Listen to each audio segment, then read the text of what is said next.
Thank you. It is good to be with the Urban League. And it's good to be in the Big Easy. Now, I don't know if the fact that this is called the Montreal Convention Center had anything to do with folks coming down to New Orleans. But it is good to be with all of you, and I'm glad I caught you at the beginning of the conference before Bourbon Street has a chance to take a toll on you. All right. Y'all stay out of trouble now. Hey, everybody, please have a seat. Have a seat. Have a seat.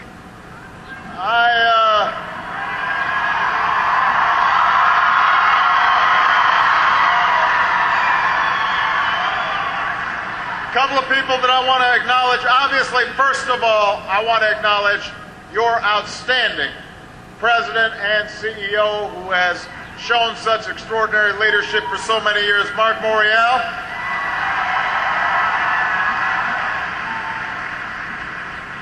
Just like we've got an outstanding former mayor of New Orleans, we've also got the outstanding current mayor of New Orleans. Mitch Landrieu is in the house. Fine young congressman from this area, Cedric Richmond, is here. And one of the best mayors in the country. We're glad he came down from his hometown of Philadelphia. Mayor Michael Nutter is in the house. And all of you are here, and I am grateful for it.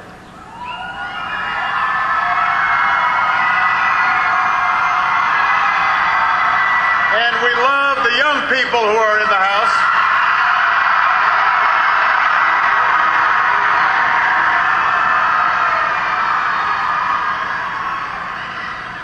Mitch, don't you? I wasn't referring to you, man. I was talking to those folks over there.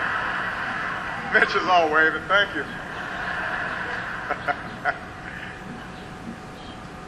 For nearly a century, the National Urban League has been inspiring people of every race and every religion and every walk of life to reach for the dream that lies at the heart of our founding. The promise that no matter who you are, no matter what you look like, no matter where you come from, no matter how modest your beginnings, no matter what the circumstances of your birth, here in America, you can make it if you try.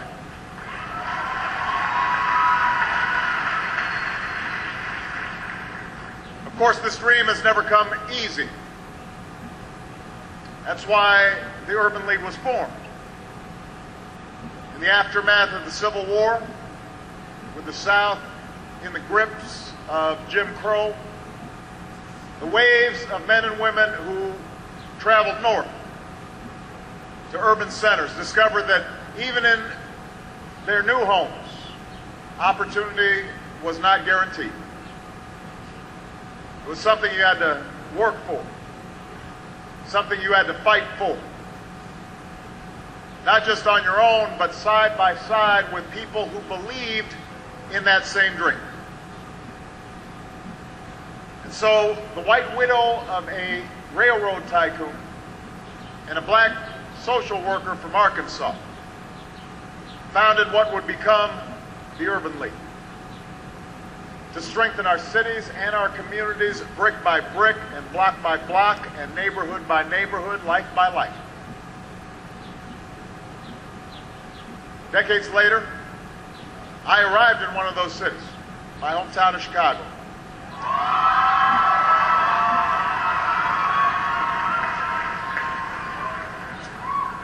Southside.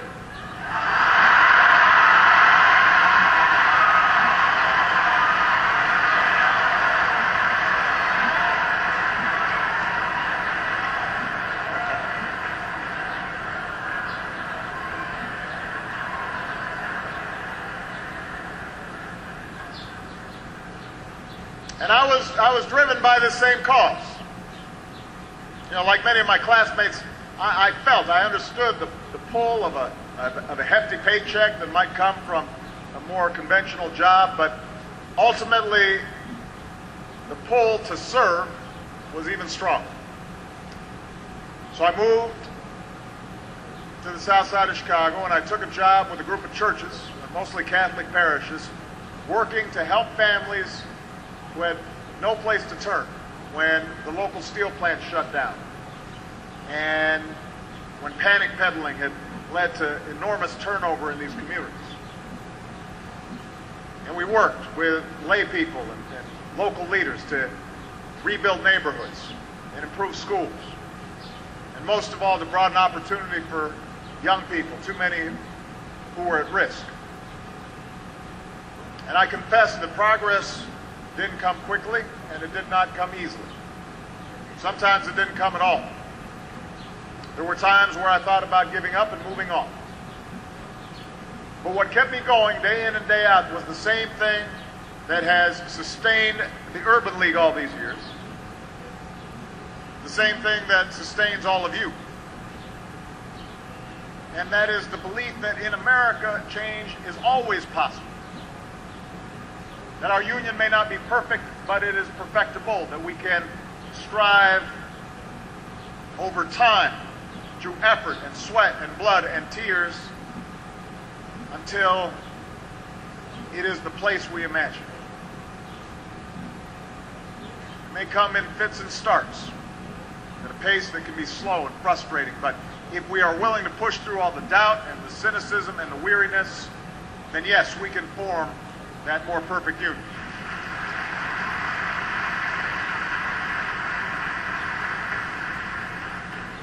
Now, the people who I worked with in those early days in Chicago, they were looking for the same thing that Americans every place aspire to. We're not a nation of people who are looking for handouts. We certainly don't like bailouts. We don't believe government should be in the business of helping people who refuse to help themselves, and we recognize not every government program works. But we do expect hard work to pay off. We do expect responsibility to be rewarded. We do expect that if you put in enough effort, you should be able to find a job that pays the bills.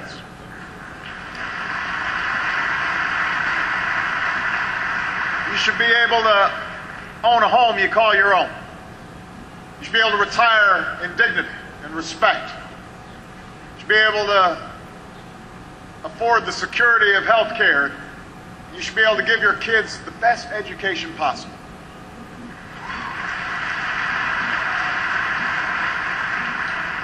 That idea that everybody should have a fair shot, not just some. That this country is special because it has grown this magnificent middle class and has provided ladders of access for those striving to get into the middle class. That's the idea that drove me. That's the idea that has driven the Urban League. That idea that everyone should have equal opportunity. That's what brought me to Chicago. That belief that this country works best when we are growing a strong middle class and prosperity is broad-based. That's what led me into politics. And it is those values that have guided every decision that I have made as President of the United States.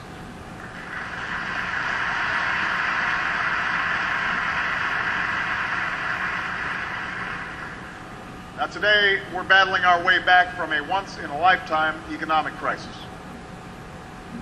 And make no mistake, we've made progress in that fight. When I took office, we were losing hundreds of thousands of jobs a month. Our auto industry was on the brinks of collapse. Factories were boarding up their windows. We've gone through almost a decade in which job growth had been sluggish, incomes had declined, costs were going up, all culminating in the financial system coming close to a breakdown.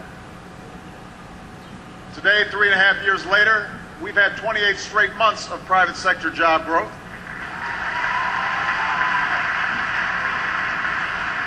Three and a half years later, the auto industry has come roaring back. 3.5 years later, companies are beginning to bring thousands of jobs back to American soil. But we still have much more work to do. There's still too many out of work. Too many homes underwater. Too many Americans struggling to stay afloat. So the greater challenge that faces us is not just going back to where we were back in 2007, not just settling to get back to where we were before the crisis hit. Our task is to return to an America that is thriving and growing out from our middle class, where hard work pays off, where you can make it if you try. And Urban League, I want you to know what's holding us back from meeting these challenges is not a lack of ideas or solutions. I have no patience with people who say our best days are behind us, because the fact of the matter is we still have the best workers in the world, the best universities in the world, the best research facilities in the world, the most entrepreneurial culture in the world. We have all the ingredients to make the 21st century the American century just like the 20th. What's holding us back is a stalemate in Washington between two fundamentally different views about which path we should take as a country.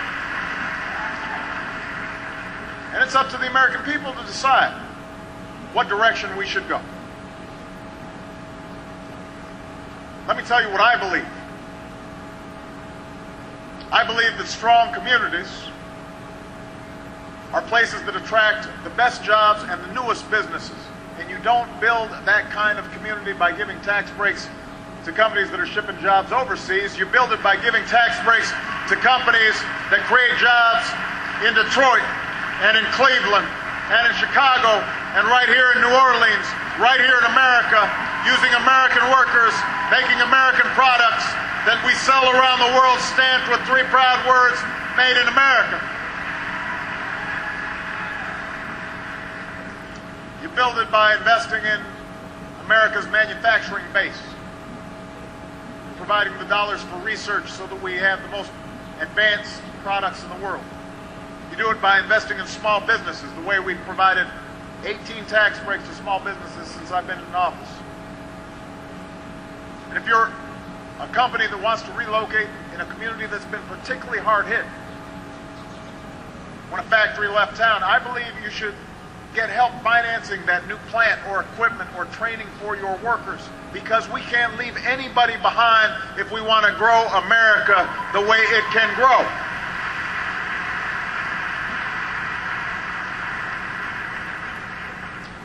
We also believe that every entrepreneur should have the chance to start a business, no matter who you are, no matter what you look like. That's why we've supported financing, assistance, and exporting to small businesses across the board. That's why we've helped African-American businesses and minority-owned businesses and women-owned businesses gain access to more than $7 billion in contracts and financing that allowed them to grow and create jobs.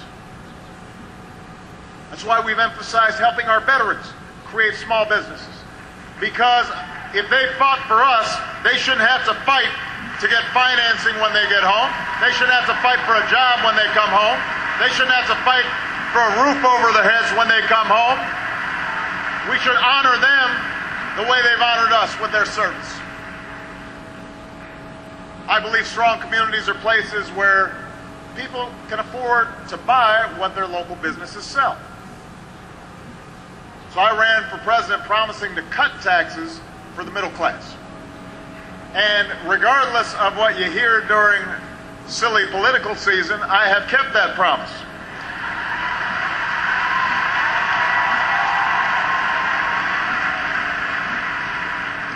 Today, taxes are $3,600 lower for the typical family than they were when I came in office.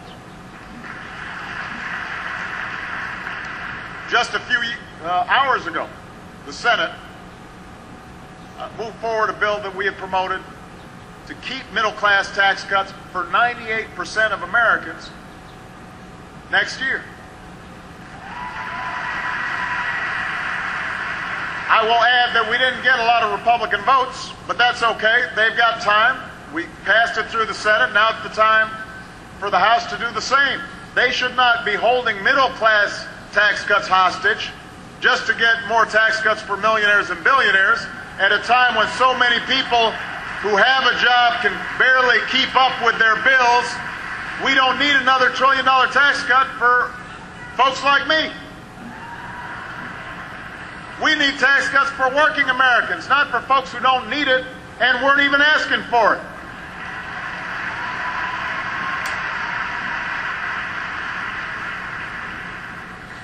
Millions of Americans, including more than 2 million African American families, are better off thanks to our extension of the child care tax credit and the earned income tax credit. Because nobody who works hard in America should be poor in America. That's how strong communities are built. And by the way, when working folks have money in their pockets, businesses do well because they've got customers. And all of us grow. That's been the history of this country. I believe strong communities are built on strong schools. If this country is about anything, it's about passing on greater opportunity to the next generation. And we know that has to start before a child even walks into the classroom. It starts at home with parents who are willing to read to their children and spend time with their children and instill a sense of curiosity and a love of learning and a belief in excellence that will last a lifetime. But it also begins with an early childhood education, which is why we've invested more in child care and in programs like Early Head Start and Head Start that help prepare our young people for success. It's the right thing to do for America. Our education policy hasn't just been based on more money. We've also called for real reform. So we challenged every state in the country to raise their standards for teaching and for learning. And 3 years later, nearly every state has answered the call. We have seen the biggest transformation in terms of school reform in a generation. And we've helped some of the country's lowest performing schools make real gains in reading and math, including here in New Orleans.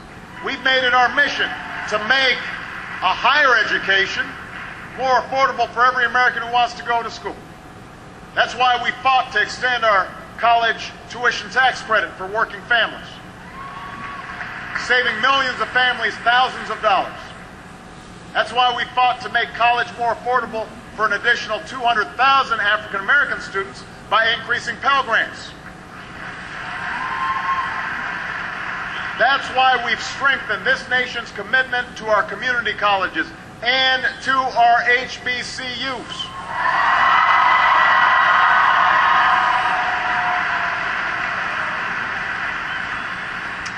That's why tomorrow I'm establishing the first ever White House initiative on educational excellence for African Americans, so that every child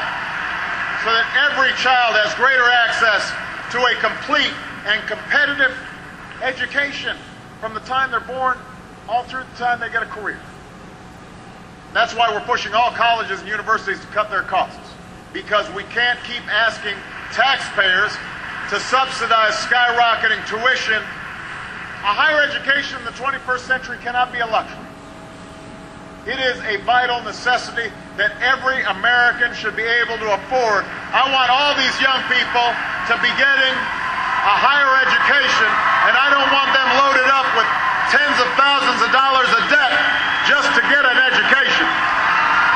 That's how we make America great.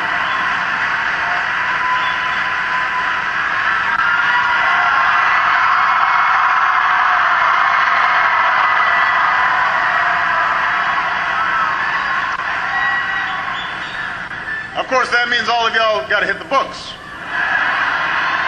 I'm just saying, don't cheer and then you didn't do your homework.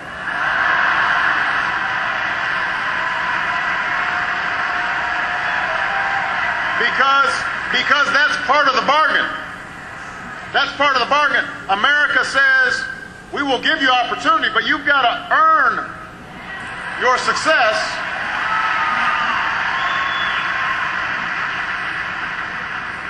You're competing against young people in Beijing and Bangalore. You know, they're not hanging out. They're not getting over. They're not playing video games. They're not watching Real Housewives. I'm just saying, it's a two-way street. You've got to earn success.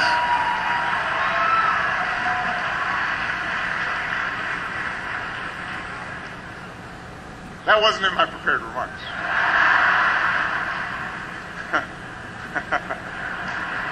But I'm just saying.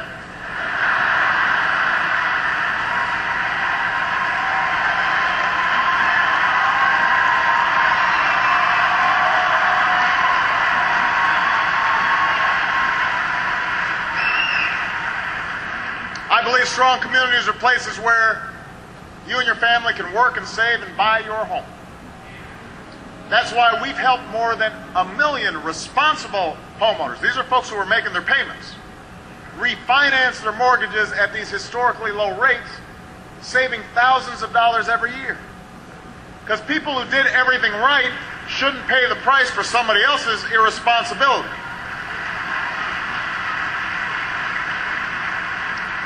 So now we want to expand that refinancing opportunity to every homeowner who's making their payments on time. And while we're at it, let's put construction workers back on the job because they've been hit by the housing bubble bursting.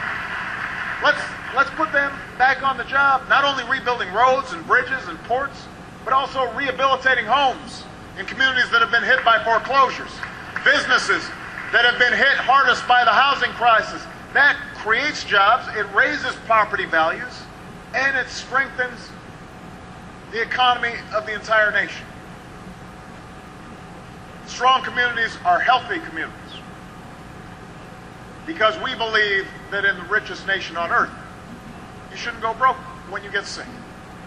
And after a century of trying and a decision now from the highest court in the land, healthcare reform is here to stay. We're moving forward.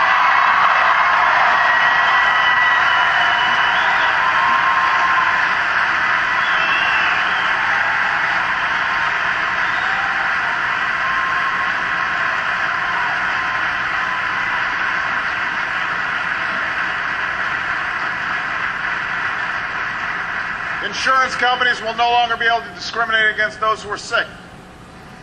Prescription drug prices will be lower for our seniors. We're going to close that donut hole. Young people will be able to stay on their parents' insurance until they're 26 years old. 30 million Americans without health insurance will finally know the security of affordable care. We'll improve any aspect of this law and any recommendations and suggestions that those who actually know the healthcare system and aren't just playing politics put forward. But we're going to implement this law, and America is going to be better for it.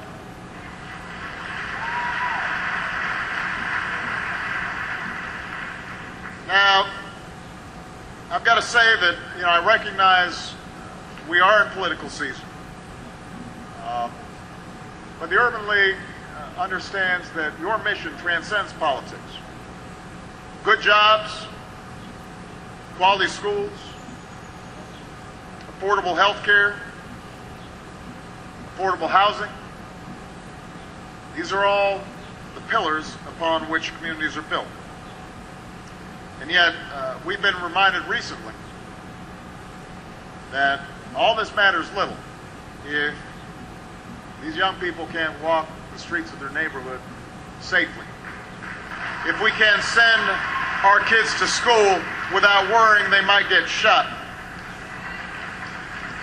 If they can't go to the movies without fear of violence lurking in the shadows.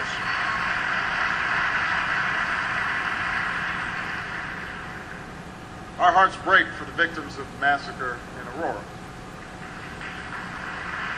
We pray for those who were lost, and we pray for those who love them. We pray for those who are recovering with courage and with hope. And we also pray for those who succumb to the less publicized acts of violence that plague our communities in so many cities across the country every single day. We can't forget about that. Every day. In fact, every day and a half, the number of young people we lose to violence is about the same as the number of people we lost in that movie theater. For every Columbine or Virginia Tech, there are dozens gunned down on the streets of Chicago and Atlanta, here in New Orleans. For every Tucson or Aurora, there's daily heartbreak over young Americans shot in Milwaukee or Cleveland. Violence plagues the biggest cities, but it also plagues the smallest towns. It claims the lives of Americans of different ages and different races, and it's tied together by the fact that these young people had dreams and had futures that were cut tragically short. And when there's an extraordinarily heartbreaking tragedy like the one we saw, there's always an outcry immediately after for action. There's talk of new reforms and there's talk of new legislation. And too often those efforts are defeated by politics and by lobbying and eventually by the pull of our collective attention elsewhere. But what I said in the wake of Tucson was we were going to stay on this persistently. So we've been able to take some actions on our own, recognizing that it's not always easy to get things through Congress these days. The background checks conducted on those looking to purchase firearms are now more thorough and more complete. Instead of just throwing more money at the problem of violence, the federal government is now in the trenches with communities and schools and law enforcement and faith-based institutions, with outstanding mayors like Mayor Nutter and Mayor Landrieu, recognizing that we are stronger when we work together. So in cities like New Orleans, we're partnering with local officials to reduce crime using best practices. And in places like Boston and Chicago, we've been able to help connect more young people to summer jobs so that they spend less time on the streets. In cities like Detroit and Salinas, we're helping communities set up youth prevention and intervention programs that steer young people away from a life of gang violence towards the safety and promise of a classroom. But even though we've taken these actions, they're not enough. Other steps to reduce violence have been met with opposition in Congress. This has been true for some time, particularly when it touches on the issue of guns. And I, like most Americans, believe that the Second Amendment guarantees an individual the right to bear arms. I think we recognize the traditions of gun ownership that passed on from generation to generation, that hunting and shooting are part of a cherished national heritage. But I also believe that a lot of gun owners would agree that AK-47s belong in the hands of soldiers, not in the hands of criminals.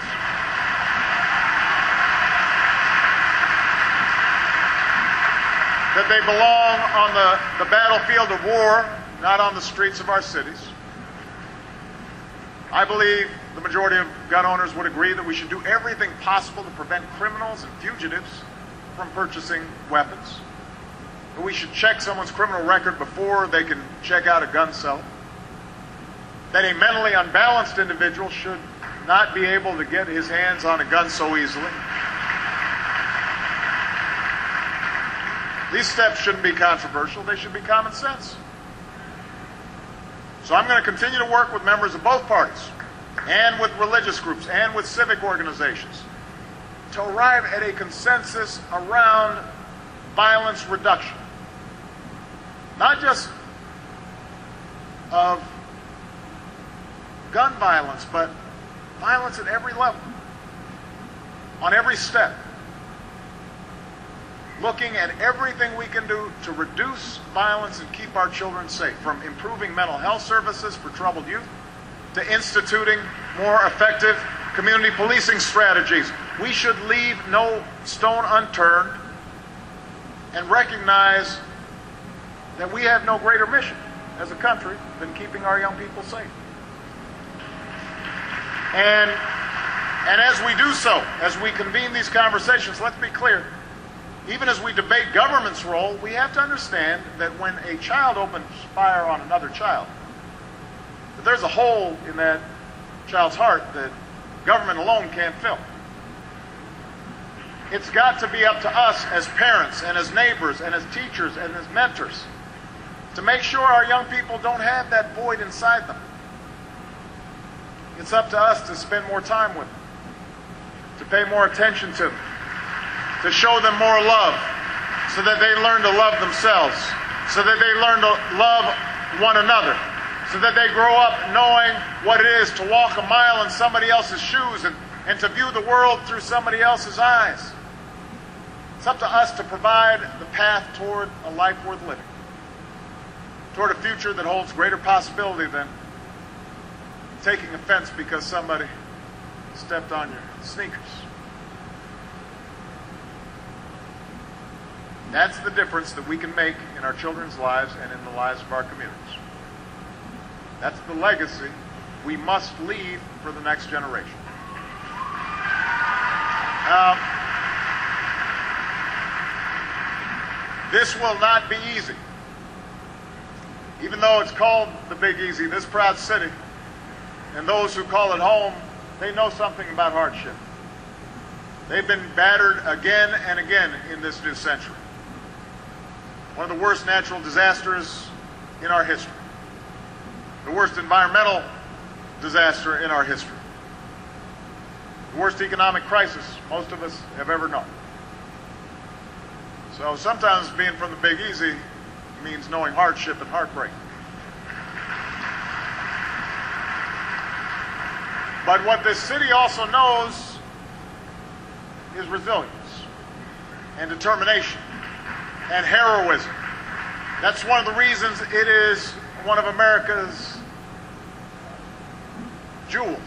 It's quintessentially American because of its resilience. There's no shortage of citizens in this city who's stepped up in the darkest of times. And one person I want to end with is somebody that many of you know, the superintendent of schools in St. Bernard's Parish, Doris Boucher.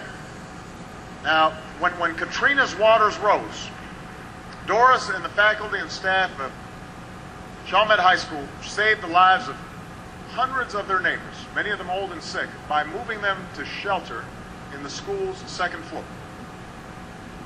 2 days later, they led 1,200 people to safety. The day after that,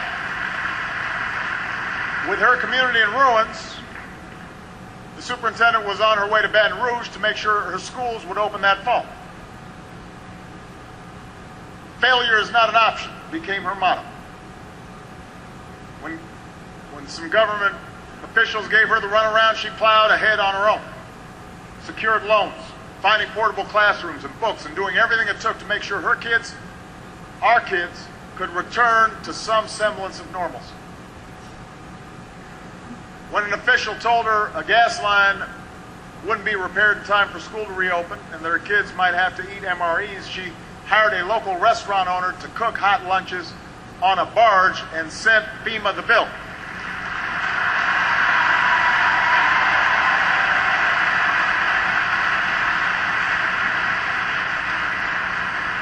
On the first day of school, less than 3 months after Katrina swept ashore, she heard a young child who'd endured nearly 3 months of suffering and hardship yell out loud, "Real food! Real food!"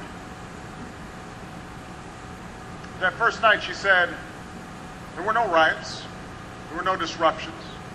There were just hundreds of people, just like you and the person sitting next to you, in the blink of an eye, having lost everything that they'd worked for over their entire lifetimes, who now look to us for rescue, and we accepted that responsibility because that's what school people do.